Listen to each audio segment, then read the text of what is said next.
Bahkan ketika saya dikunjungi oleh kuasa hukum, Pak Ridho atau siapa waktu itu, kuasa hukum menunjukkan voice note. Apa voice note itu? Rekaman anak saya yang paling kecil. Anak saya paling kecil kirim suara. Abi sehat-sehat ya di situ. Saya cuma ingin balas, Pak polisi izinkan saya balas suara anak saya. Nggak boleh. Wallah, belum terbukti bersalah, tapi sudah ditahan di sel isolasi yang seperti itu. Kemudian saya bikin video bang. Di sini aja? Iya sambil jalan. Ya, assalamualaikum warahmatullahi wabarakatuh. Kita istirahat sholat ya. Ya jadi gini, saya mau bicara sekarang ya. Saya udah 2 bulan gak bicara. Sekarang saya mau bicara. Ada 2 poin atau 3 poin. Poin pertama, sudah saya katakan tadi, saya bukan yang pertama dan bukan yang terakhir. Ya, sebelum saya kenal Bambang Tri sudah viral. YouTube, IG, Twitter, di mana-mana Bambang Tri sudah viral. Ijazah Jokowi palsu. Kalau salah tembak kepala saya. Bahkan dia juga membahas tentang ada TNI yang jarinya 4 kan. Bahkan dia juga membahas istrinya dihamili. Itu sudah viral. Dan saya belum kenal dengan Bambang Tri waktu itu. Dia ngomong di depan banyak wartawan. Kalau hukum ini ditegakkan harusnya yang kalau video ini, kalau memang hukum ditegakkan ya yang itu yang diproses. Yang pertama, bukan yang saya ini kan sisa saja. Bahkan kalau Anda mau berpikir objektif, justru yang saya lakukan ini justru menyelamatkan nama baik Jokowi, menyelamatkan bangsa negara ini. Kalau memang hukum atau keadilan yang menjadi tonggak ukurnya gitu loh. Itu yang pertama ya. Jadi saya bukan yang pertama. Saya ini penasaran, ini Bambang Tri ini siapa sih? Kok berani ngomong gini? Tak cari dia. 1 minggu baru ketemu. Saya panggil ke rumah, saya ongkosi karena profesional. Saya habis 10 juta saya ngundang Bambang Tri itu. Sewa mobil macam-macam saya biaya semua. Karena saya host, dia narasumber. Kalau hukum ditegakkan bukan saya yang pertama harusnya. Tapi kenapa kok harus saya? Ini intelijen yang bisa jawab, hati nurani kalian yang bisa menjawab. Yang kedua, saya sudah dipenjara 2 bulan kalau tidak salah. Saya diisolasi di Bareskrim kurang lebih 14 hari tanpa boleh telepon anak istri. Ya, 14 hari. Kecuali di bon penyidik baru saya pinjam HP. Kemudian saya dipindah lagi ke tahanan Polda Semarang, Jawa Tengah. Diisolasi di tahanan teroris.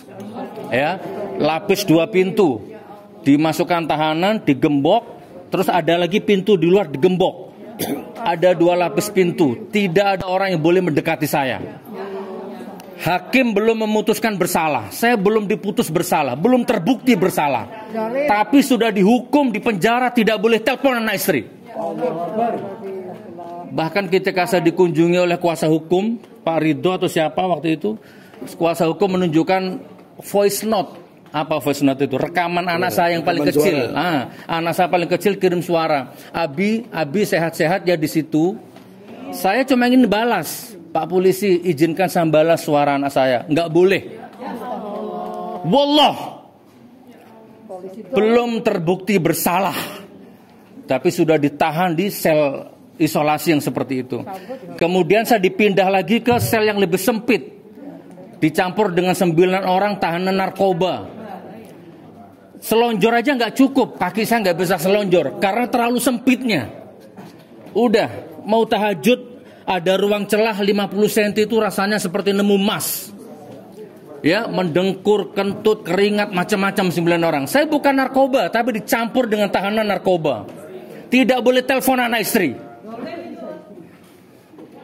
Ini yang saya alami selama ini, saudaraku ya. Belum terbukti bersalah, tapi sudah diperlakukan seperti ini. Nah, jadi intinya itu yang ingin saya sampaikan. Yang poin yang terakhir, tapi saya sudah sampai di titik momentum ini, Bang Egy. Barokahnya antum kemarin umroh. Saya sudah memaafkan siapapun kalian yang bikin perancangan mufakat jahat ini. Siapapun kalian, tak maafkan. Semoga Allah nggak memutus hubunganmu antara kamu dengan anakmu, kamu dengan istrimu.